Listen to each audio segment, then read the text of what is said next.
Presidential debates is David White. He's an executive committee member of Democrats Abroad, and representing the Republican voice is John Kim. He's the co-chairman of Romney Victory Singapore. And gentlemen, thank you very much for joining me. David, let's start with you. Joe Biden's performance applauded. He came out looking very strong. Do you think that is the Democrats' strategy now in this debate? Well, I think the strategy is to come out looking strong. If you're asking whether Biden's going to have one strategy and as a good cop, bad cop thing, no, I don't think that. I think it's if there is a difference, it's in their personalities. But I think Obama should have been more forceful in the past. He should have been forceful, not aggressive necessarily, but he should have been forceful in pushing back on the mistruths and distortions of statistics and the ongoing long slurs against him as an individual and his policies. And I think, Biden was properly forceful, and I think that's Obama's got to be more of the same. Right. Okay, John, Ryan, he's been consistent in his style of attacking the Obama administration. But is this perhaps maybe a case of style over substance? Well, I think, there was a lot of commentary about the congressman's style in this particular debate. And by the way, I think this aggressive style on the part of the vice president is very much what the Republicans actually anticipated.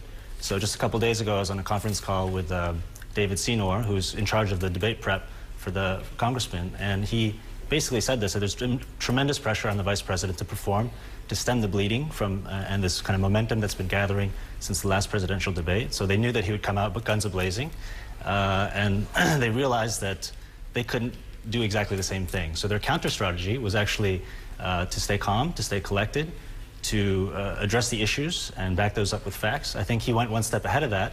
I think the congressman actually did all those things, and he actually connected with the people very much so. So, he talked about his mother and his grandmother who are recipients of Medicare. He talked about his friend from Janesville who's going to Afghanistan. He talked about this family from Northborough, Mass. that was recipient of charitable efforts from the Romney family. So I think he did a great job stylistically on top of substance as well. All right, well, speaking of his friend in Afghanistan, what do you make of his stance on the Obama administration displaying weakness by cutting down on defense spending?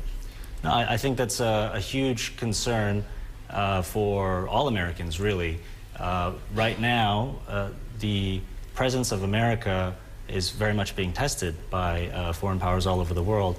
I think foreign powers generally like President Obama's foreign policy, and they're a little bit afraid about the ensuing kind of strategy that might come from the Romney administration. Clearly, they're going to be a little bit more aggressive and a little bit more kind of engaged, I guess, in different parts of the world. But I do think that it's an issue that needs to be addressed properly in terms of America's presence around the world. Yeah.